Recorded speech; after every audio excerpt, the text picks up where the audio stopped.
আমাদের মধ্যে যাদের বাজেট রয়েছে 30,000 টাকার আশেপাশে আর এই বাজেট সেগমেন্টে হেভি গেমিং এর জন্য অথবা ফটোগ্রাফির জন্য অথবা লং টার্ম ইউজের জন্য কোনো একটি স্মার্টফোন কিনে নিতে চাচ্ছেন, তাদের জন্য আজকের এই ভিডিওটি প্রচুর হেল্পফুল হবে।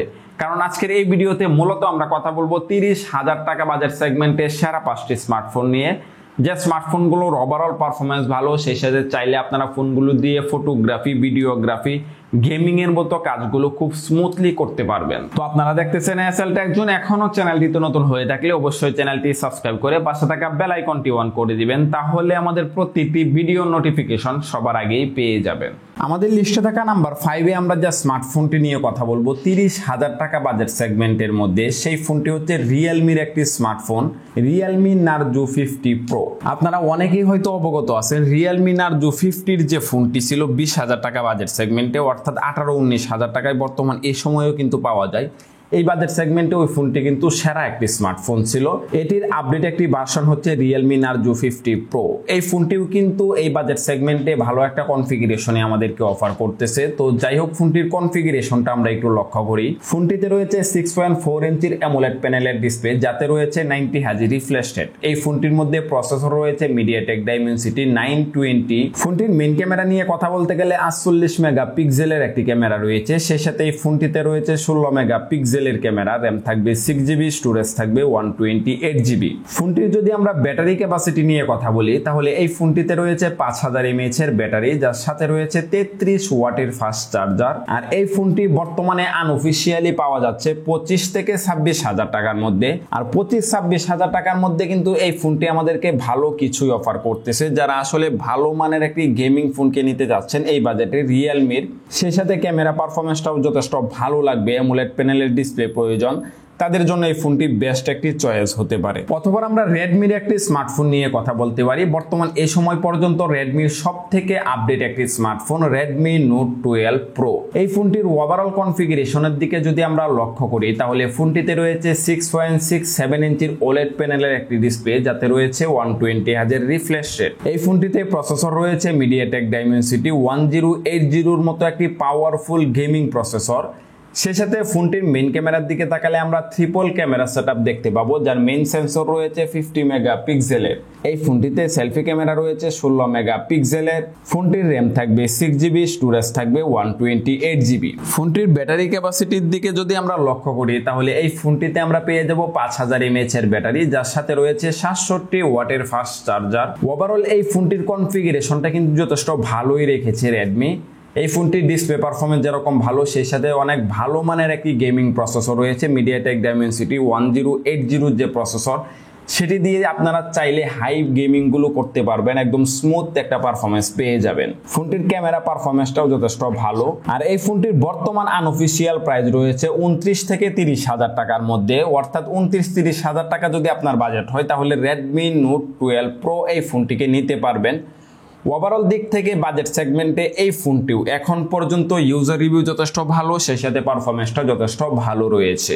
এরপর আমাদের মধ্যে যারা আছেন 20,000 টাকা বাজেট, অর্থাৎ অনেকের বাজেট কিন্তু 30,000 টাকা পর্যন্ত থাকে না, তো যাদের বাজেট রয়েছে কম 20,000 টাকার আশেপাশে, তাদের জন্য বেস্ট একটি চয়েস হতে পারে ইনফিনিক্সের একটি স্মার্টফোন। অর্থাৎ আপনি ফোনটি দিয়ে গেমিং করতে পারবেন, ফটোগ্রাফি করতে পারবেন। ফোনটি আপনারা চাইলে অনায়াসে লং টাইম ইউজ করতে পারবেন হেভি ভাবে। ফোনটি হচ্ছে ইনফিনিক্স নোট 13। এই ফোনটি আমরা কেন সিলেক্ট করলাম, এই ফোনটির যদি আপনারা ওভারঅল কনফিগারেশনের দিকটাই লক্ষ্য করেন, তাহলে বুঝতে পারবেন এই ফোনটিতে ডিসপ্লে রয়েছে 6.78 ইঞ্চির IPS LCDর একটি ডিসপ্লে, যা ফুল HD প্লাস রেজুলেশনের, যাতে রয়েছে 120 হার্জের রিফ্রেশ রেট। এই ফোনটিতে প্রসেসর রয়েছে মিডিয়াটেক হেলিও G99। ফোনটির মেইন ক্যামেরার দিকে তাকালে আমরা 64 মেগাপিক্সেলের একটি ক্যামেরা পেয়ে যাব। সেই সাথে ফোনটিতে সেলফি ক্যামেরা রয়েছে 16 মেগাপিক্সেলের, র্যাম থাকবে 8GB, স্টোরেজ থাকবে 128GB। ফোনটির ব্যাটারি ক্যাপাসিটির দিকে যদি আমরা লক্ষ্য করি, তাহলে 5000 mAh এর ব্যাটারির পাশাপাশি ফোনটিতে রয়েছে 45 ওয়াটের ফাস্ট চার্জার। আর এই ফোনটি কিন্তু বর্তমানে অফিসিয়ালি আপনারা নিতে পারবেন 18,999 টাকায়। তবে আমি মনে করি এই ফোনটি আপনারা 18,500 টাকার মধ্যে নিতে পারবেন। আর এই বাজেট সেগমেন্টে এই ফোনটির দারুণ কিছু ফিচার আমাদেরকে দিচ্ছে, সেই সাথে এই ফোনটির পারফরমেন্স ওভারঅল দিক থেকে বেস্ট বলতে পারেন এই বাজেট সেগমেন্টে। আসলে যারা লং টার্ম ইউজের জন্য কম বাজেট সেগমেন্টে, অর্থাৎ 20,000 টাকার নিচে ভালো একটি ফোনকে নিতে চান, তারা চাইলে এই ফোনটির দিকে যেতে পারে। এরপর স্যামসাং লাভারদের জন্য একটি ফোন নিয়ে আসলাম, যারা আসলে বিশেষ করে ফটোগ্রাফিটাকে সব থেকে বেশি প্রাধান্য দিবেন। অর্থাৎ আপনি স্মার্টফোন দিয়ে ব্লগিং করে থাকেন, ফটোগ্রাফি করে থাকেন, ভিডিওগ্রাফি করে থাকেন, তাদের জন্য স্যামসাং এর একটি বেস্ট ফোন রয়েছে স্যামসাং গ্যালাক্সি A34।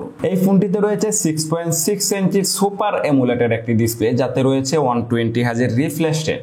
এই ফোনটিতে প্রসেসর রয়েছে মিডিয়াটেক ডাইমেনসিটি 1080 মতো একটি পাওয়ারফুল গেমিং প্রসেসর।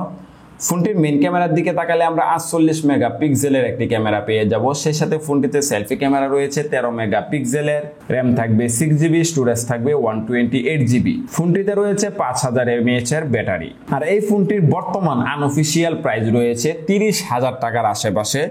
অর্থাৎ আপনার বাজেট যদি হয়ে থাকে 30,000 টাকার, এই বাজেট সেগমেন্টে স্যামসাং এর বেস্ট একটি ফোনকে সিলেক্ট করতে চান, আপনি ফটোগ্রাফি করবেন, ভিডিওগ্রাফি করবেন, স্মার্টফোন দিয়ে ইউটিউবের জন্য ভিডিও তৈরি করবেন, ফেসবুকের জন্য কন্টেন্ট তৈরি করবেন, পরীক্ষিতভাবে ভালো একটি ক্যামেরা স্মার্টফোন হচ্ছে স্যামসাং গ্যালাক্সি A34 এই ফোনটি।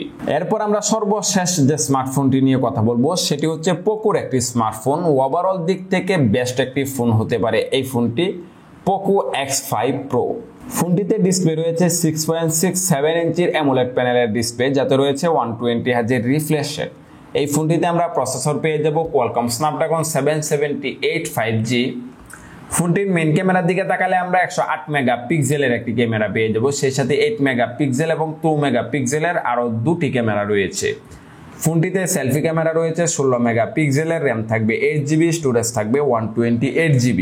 ফোনটির ব্যাটারি ক্যাপাসিটি নিয়ে কথা বলতে গেলে 5000 mAh এর ব্যাটারির পাশাপাশি ফোনটিতে চার্জার রয়েছে 67 ওয়াটের ফাস্ট চার্জার। এই ফোনটি আপনারা আনঅফিসিয়ালি নিতে পারবেন 30 থেকে 32,000 টাকার মধ্যে।